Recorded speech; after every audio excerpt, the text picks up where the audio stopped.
ನಮಸ್ಕಾರ ಸ್ನೇಹಿತರೆ, ಗೃಹಲಕ್ಷ್ಮಿ ಯೋಜನೆಯಲ್ಲಿ ಸುಮಾರು 6,000 ದುಡ್ಡು ನಿಮ್ಮ ಖಾತೆಗಳಿಗೆ ಬರ್ತಾ ಇದೆ. ಇದು ಸತತವಾಗಿ ಅಂದರೆ ಯಾವ ಕಂತುಗಳು ಕೂಡ ನಿಮಗೆ ಪೆಂಡಿಂಗ್ ಉಳಿಯೋದಿಲ್ಲ. 3 ಕಂತುಗಳಲ್ಲಿ ಮೊದಲು ನಿಮಗೆ ಕ್ಲಿಯರ್ ಆಗ್ತವೆ ಅಂತ ಸಚಿವೆ ಲಕ್ಷ್ಮೀ ಹೆಬ್ಬಾಳ್ಕರ್ ಅವರು ಮಾಹಿತಿಯನ್ನು ಒದಗಿಸಿಕೊಟ್ಟಿದ್ದಾರೆ.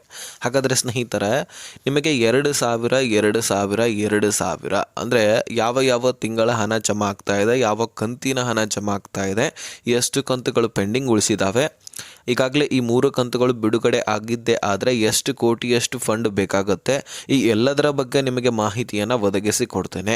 ಸೊ ಹಾಗಾದರೆ ಸಚಿವೆ ಲಕ್ಷ್ಮೀ ಹೆಬ್ಬಾಳ್ಕರ್ ಅವರು ಕೊಟ್ಟಿರ್ತಕ್ಕಂಥ ಮಾಹಿತಿಯನ್ನು ನಾವೆಲ್ಲವೂ ಕೂಡ ತಿಳಿತಾ ಹೋಗೋಣ.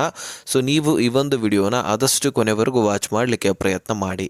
ಸ್ನೇಹಿತರೆ, ಈ ಗೃಹಲಕ್ಷ್ಮಿಯಲ್ಲಿ ಒಟ್ಟಾರೆಯಾಗಿ ನಿಮಗೆ 6 ಕಂತುಗಳು ಬರಬೇಕಾಗಿದೆ. ಹೌದು, ಈಗ ಸದ್ಯಕ್ಕೆ 3 ಕಂತುಗಳು ಬಿಡುಗಡೆ ಆಗ್ತಾ ಇದೆ. ಆದರೆ ಬರಬೇಕಾಗಿರ್ತಕ್ಕಂತಹ ಕಂತುಗಳು 6: 24 ಸೆಪ್ಟೆಂಬರ್ ತಿಂಗಳ ಹಣ, 25 ಅಕ್ಟೋಬರ್ ತಿಂಗಳ ಹಣ, ಜೊತೆಗೆ ನವೆಂಬರ್ ತಿಂಗಳ ಹಣ ಕೂಡ ಬರಬೇಕಾಗಿದೆ. ಇದು 26.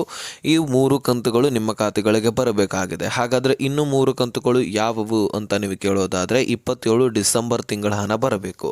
ಸರ್ಕಾರಿ ನೌಕರಸ್ಥರ ವೇತನ ಯಾವ ರೀತಿಯಾಗಿ ಜಮಾ ಆಗುತ್ತಾ ಇರುತ್ತೆ, ಹಾಗೆ ಗೃಹಲಕ್ಷ್ಮಿ ದುಡ್ಡು ಕೂಡ ಜಮಾ ಆಗ್ತಾ ಇರುತ್ತೆ.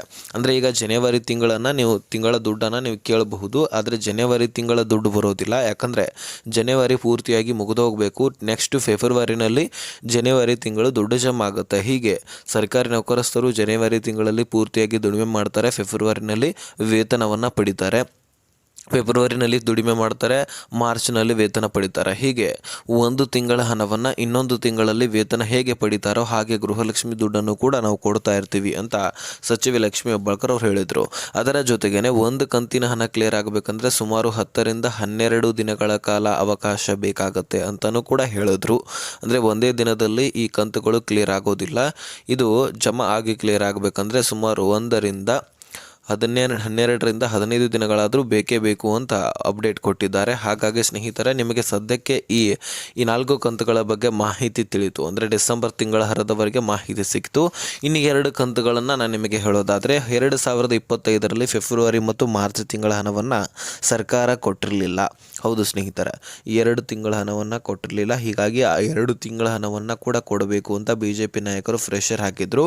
ಸಚಿವೆ ಲಕ್ಷ್ಮೀ ಹೆಬ್ಬಾಳ್ಕರ್ ಆಗಿರಲಿ ಅಥವಾ ಸರ್ಕಾರ ಆಗಿರಲಿ, ಈ 2 ಕಂತುಗಳನ್ನು ಯಾಮಾರಿಸ್ಬಿಟ್ಟಿದ್ರು ಅಂತಲೇ ಹೇಳ್ಬೋದು. ಯಾಕಂದರೆ ಒಂದು ಕಂತಿನ ಹಣ ಅಲ್ಲಿ ಜಮಾ ಆಗಿರಲಿಲ್ಲ, ಅಂದರೆ ಫೆಬ್ರವರಿದು, ಜೊತೆಗೆ ಮಾರ್ಚ್ ಕೂಡ ಜಮಾ ಆಗಿರಲಿಲ್ಲ. ಡೈರೆಕ್ಟಾಗಿ ಏಪ್ರಿಲ್, ಮೇ, ಜೂನ್ ಈ ರೀತಿ ಜಮಾ ಮಾಡ್ತಾ ಬಂದರು. ಆದರೆ 2 ತಿಂಗಳ ಹಣವನ್ನು ಮಹಿಳೆಯರಿಗೆ ಕೊಡಲೇ ಇಲ್ಲ. ಹಾಗಾಗಿ ನೀವು 5,000 ಕೋಟಿ ಹಣವನ್ನು ನುಂಗ ಹಾಕಿದ್ರಾ ಅಂತಕ್ಕಂತಹ ಪ್ರಶ್ನೆಗಳು ಕೂಡ ಉಂಟಾದವು. ಈ ಎಲ್ಲ ಪ್ರಶ್ನೆಗಳ ಮೇರೆಗೆ ಸಚಿವೆ ಲಕ್ಷ್ಮೀ ಹೆಬ್ಬಾಳ್ಕರ್ ಅವರು ಒಪ್ಕೊಂಡಿದ್ರು. ಅಂದರೆ ಮೊದಲನೇದಾಗಿ ಒಪ್ಕೊಳ್ಳಿಲ್ಲ, ಜಮಾ ಮಾಡಿದ್ದೀವಿ ಅಂತಕ್ಕಂಥದ್ದನ್ನು ಹೇಳಿದ್ರು.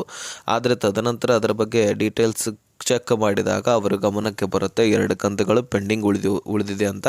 ಸೊ ಹೀಗಾಗಿ ಈ 4 ಕಂತುಗಳ ಜೊತೆಗೆ ಆ 2 ಕಂತುಗಳನ್ನು ಕೂಡ ಕೊಡಲಾಗ್ತಾ ಇದೆ. ಸೊ ಟೋಟಲಿ ಸುಮಾರು ನಿಮಗೆ 6 ಕಂತುಗಳು, ಅಂದರೆ ಪ್ರತಿಯೊಬ್ಬ ಮಹಿಳೆಯರಿಗೆ 12,000ದಷ್ಟು ದುಡ್ಡು ಜಮಾ ಆಗ್ತಾ ಇದೆ. 1,22,00,000 ಫಲಾನುಭವಿಗಳಿದ್ರಿ.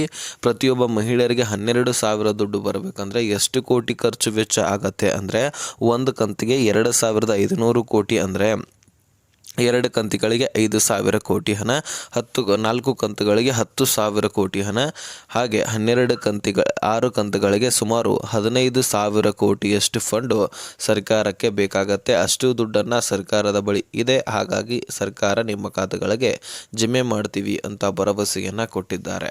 ಸದ್ಯಕ್ಕೆ 7,500 ಕೋಟಿಯಷ್ಟು ಫಂಡನ್ನು ಹಣಕಾಸು ಇಲಾಖೆ ರಿಲೀಸ್ ಮಾಡಿದೆ. ಮೊದಲು ಸಚಿವೆ ಲಕ್ಷ್ಮೀ ಹೆಬ್ಬಾಳ್ಕರ್ ಅವರು ಹೇಳ್ತಾ ಇದ್ರು, ಹಣಕಾಸು ಇಲಾಖೆಗೆ ನಾನು ಪ್ರತಿ ತಿಂಗಳು ಕೂಡ ನೋಟಿಸನ್ನು ಕಳಿಸ್ತಾ ಇದ್ದೀನಿ, ಆದರೂ ಸಹಿತ ಹಣಕಾಸು ಇಲಾಖೆ ದುಡ್ಡನ್ನು ಕೊಡ್ತಾ ಇಲ್ಲ, ರಿಲೀಸ್ ಮಾಡ್ತಾ ಇಲ್ಲ ಅಂತ.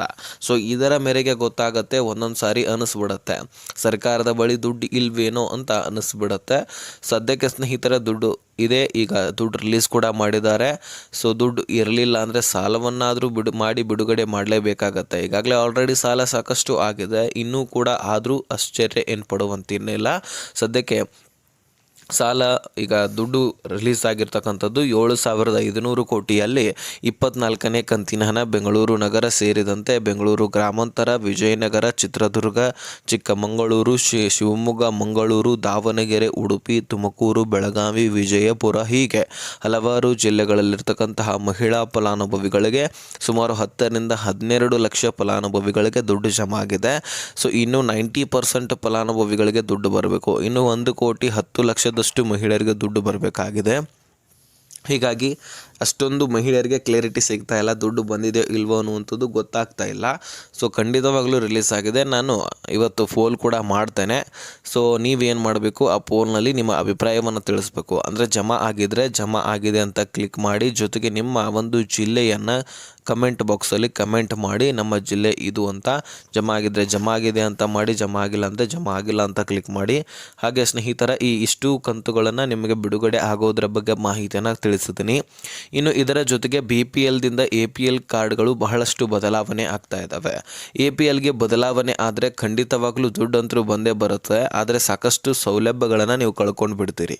ಲಕ್ಷಾಂತರ ಫಲಾನುಭವಿಗಳ ರೇಷನ್ಸ್ ಕಾರ್ಡ್ಗಳು ಈ BPL ಇದ್ದಂಥದ್ದು APLಗೆ ಕನ್ವರ್ಟ್ ಆಗ್ತಾ ಇದೆ. ಸೊ ಇನ್ನು APL ಇದ್ದಂಥದ್ದು ರದ್ದಾಗ್ತಾ ಇದೆ. ಯಾಕೆ? ಇನ್ನು ರದ್ದಾಗ್ತಾ ಇರೋದ್ರ ಬಗ್ಗೆ ನಿಮಗೆ ಕಾರಣಗಳು ಅಂತೂ ಗೊತ್ತಿದೆ. ಇನ್ನು BPL ದಿಂದ APLಗೆ ಕನ್ವರ್ಟ್ ಆದರೆ ದುಡ್ಡು ಬರುತ್ತೆ ಇಲ್ವ ಅಂತ ನಾವು ನೋಡೋದಾದರೆ ಬರುತ್ತೆ. ಆದರೆ ಮಧ್ಯದಲ್ಲಿ ಕನ್ವರ್ಟ್ ಆಗುವಂತಹ ಸಂದರ್ಭದಲ್ಲಿ ದುಡ್ಡು ಏನಾದರೂ ರಿಲೀಸ್ ಆದರೆ ಸರ್ಕಾರದಿಂದ ಖಂಡಿತವಾಗ್ಲೂ ಬಿಡುಗಡೆ ಆಗೋದಿಲ್ಲ. ಅಂದರೆ ಈಗ 24ನೇ ಕಂತಿನ ಹಣ ಬಿಡುಗಡೆ ಆಗ್ತಾ ಇದೆ. ಈ ಸಂದರ್ಭದಲ್ಲಿ ನಿಮ್ಮ ರೇಷನ್ ಕಾರ್ಡನ್ನು ವೆರಿಫಿಕೇಷನ್ ಮಾಡ್ತಾ ಇರ್ತಾರೆ. ನಿಮ್ಮ ರೇಷನ್ ಕಾರ್ಡು ಅಥವಾ ನಿಮ್ಮ ಕುಟುಂಬಸ್ಥರು 4 ವೀಲರ್ ವಾಹನಗಳನ್ನು ಈ ಸಂದರ್ಭದಲ್ಲಿ ಖರೀದಿ ಮಾಡಿರಲಿ, ಅಥವಾ ಸರ್ಕಾರಿ ನೌಕರಸ್ಥರು ಆಗಿರಲಿ, ಯಾರಾದರೂ ಈ ರೀತಿ ಸಿಕ್ಕಿ ಬಿದ್ದಿದ್ದೆ ಆದರೆ ಸರ್ಕಾರ ಏನು ಮಾಡುತ್ತೆ, ನಿಮಗೆ ರೇಷನ್ ಕಾರ್ಡನ್ನು BPL ಇದ್ದಂಥದ್ದನ್ನು APLಗೆ ಕನ್ವರ್ಟ್ ಮಾಡಲಾಗ್ತದೆ. ಸೊ BPL ಇದ್ದಂಥದ್ದು APLಗೆ ಪೂರ್ತಿಯಾಗಿ ಕನ್ವರ್ಟ್ ಆಗಿದ್ದೆ ಆದರೆ ನಿಮಗೆ ದುಡ್ಡು ಬರ್ತದೆ.